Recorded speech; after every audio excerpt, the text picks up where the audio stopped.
नमस्कार मित्रांनो, तुम्ही अशा प्रकारचे ज्वालामुखीचे प्रयोग विज्ञान प्रदर्शनात नक्कीच पाहिले असतील किंवा मग तुम्ही तुमच्या विज्ञान प्रकल्पासाठी असे ज्वालामुखी बनवले असतील, बरोबर ना?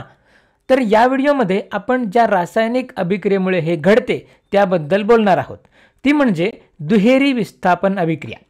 तसेच या व्हिडिओच्या शेवटी मी तुम्हाला एक ज्वालामुखीसारखा प्रयोग पण करून दाखवणार आहे, चालेल ना? चला तर मग आपण सुरू करूया। अगदी थोडक्यात सांगायचं तर दुहेरी विस्थापन अभिक्रियेमध्ये अभिक्रियाकारकांचे काहीसे अशा प्रकारे आयन त्यांची जागा बदलतात। आता हे रासायनिक समीकरणांमध्ये कसं लिहायचं ते पाहूया। तर असं समजा की इथे आपल्याकडे दोन अभिक्रियाकारक आहेत, AB आणि CD। आता इथे जर दुहेरी विस्थापन अभिक्रिया होत असेल तर यातील आयन त्यांची जागा बदलतील। तर या अभिक्रियेमध्ये A हा C ची जागा घेईल आणि AD तयार करेल, तसेच हा C जो आहे तो A ची जागा घेईल आणि CB तयार करेल। म्हणजे या अभिक्रियेमध्ये शेवटी AD आणि CB अशी दोन उत्पादिते तयार होतील। आता तुमच्या लक्षात आलं असेल की याला दुहेरी विस्थापन अभिक्रिया का म्हणतात। A हा C ची जागा घेत आहे आणि त्याच वेळी C हा A ची जागा घेत आहे असं आपण पाहू शकतो। आणि इथे दोन आयनांचे विस्थापन होत असल्यामुळे आपण याला दुहेरी विस्थापन अभिक्रिया म्हणू शकतो।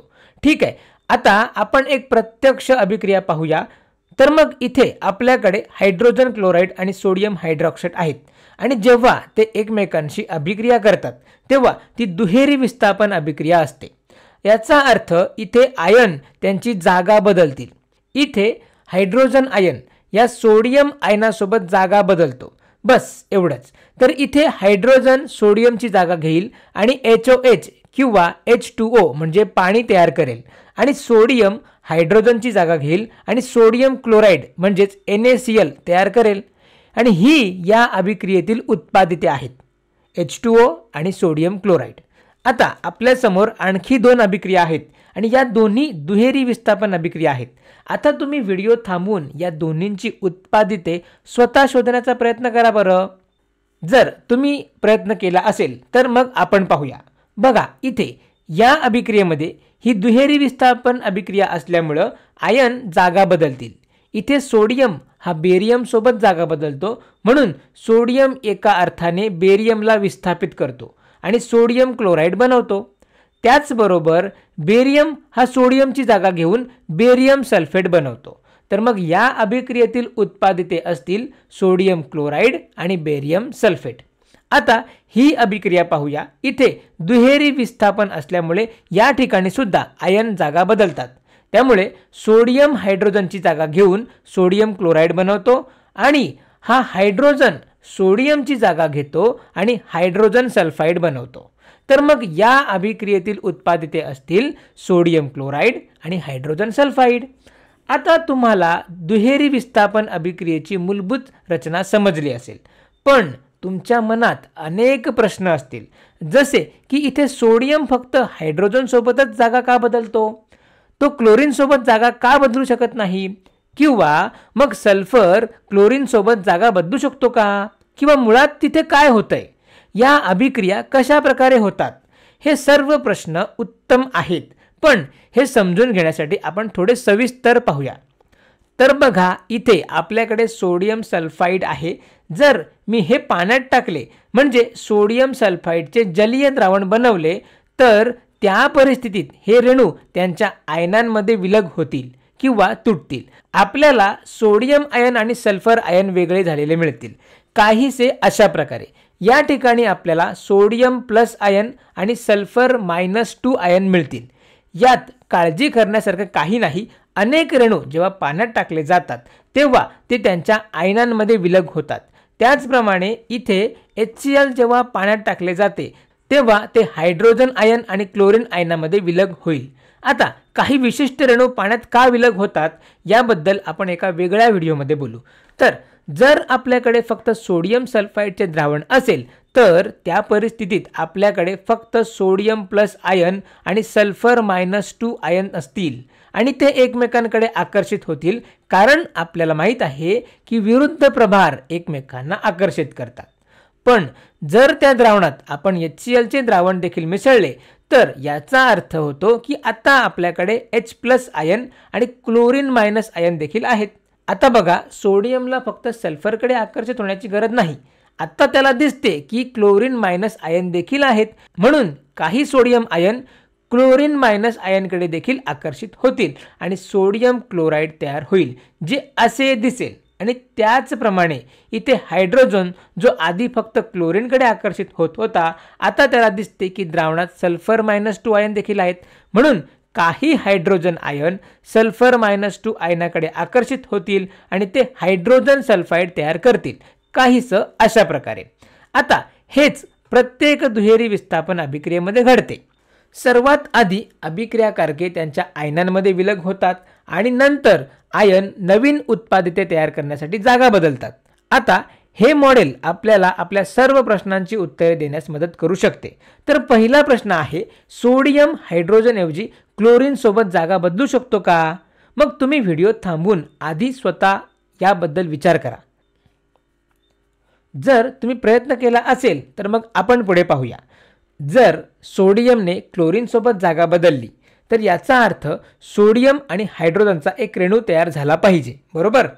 पण बघा, सोडियम आणि हायड्रोजन दोन्ही धनप्रभारित आहेत आणि आपल्याला माहित आहे की समान प्रभार एकमेकांना आकर्षित करत नाहीत, तर ते दूर ढकलतात. आणि जर ते दूर ढकलत असतील तर त्यांच्यात रेणू तयार होण्याचा कोणताही मार्ग नाही, बरोबर ना?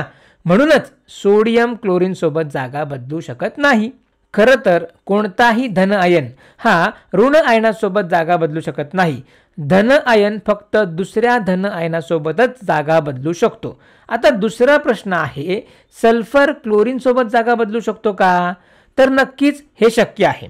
बघा, जर सल्फर क्लोरीन ऐवजी इथे आला तर तो हायड्रोजन सोबत हायड्रोजन सल्फाइडचा रेणू तयार करेल आणि आपल्याला इथे तेच मिळते आहे, हायड्रोजन सल्फाइड. आता जर क्लोरीनने सल्फर सोबत जागा बदलली तर त्याला सोडियम सोबत रेणू तयार करावा लागेल आणि आपल्याला सोडियम क्लोराईड मिळेल आणि आपल्याला इथे सुद्धा तेच मिळत आहे, बरोबर? तर दुहेरी विस्थापनमध्ये हेच घडते. एकतर धनप्रभारित आयन त्यांची जागा बदलतात किंवा ऋणप्रभारित आयन त्यांची जागा बदलतात. त्या दोन्हींचा मूळ अर्थ सारखाच आहे. जोपर्यंत तुम्ही धनप्रभारित आयन आणि ऋणप्रभारित आयनमध्ये जागा बदलत नाही.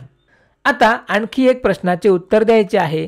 मिश्रित अभिक्रियाकारकांबद्दल तुमच्या मनात प्रश्न असू शकतो की काही सोडियम आयन क्लोरीन आयनाकडे आकर्षित झाले आणि त्यामुळे सोडियम क्लोराईड तयार झाले आणि ते आपण उत्पादितांच्या बाजूला लिहिले, पण बाकीचे सोडियम आयन अजूनही सल्फरकडे आकर्षित होते, बरोबर? आणि आपल्याकडे अजूनही काही सोडियम सल्फाइड आयन असू शकतात आणि ते आपण उत्पादितांच्या बाजूला देखील लिहिले पाहिजे. आपण ते नमूद का करत नाही? त्याचप्रमाणे काही हायड्रोजन आयन सल्फर आयनांकडे आकर्षित होतात आणि आपल्याला हायड्रोजन सल्फाइड मिळते आणि ते आपण उत्पादितांच्या बाजूला लिहिले तर उरलेले हायड्रोजन क्लोरीन सोबत असावे, बरोबर? आणि आपल्याकडे अजूनही काही हायड्रोजन क्लोराईड शिल्लक असावे आणि ते आपण उत्पादिताच्या बाजूला देखील लिहिले पाहिजेत. आपण ते का लिहित नाही आहोत? तर हा खूप चांगला प्रश्न आहे.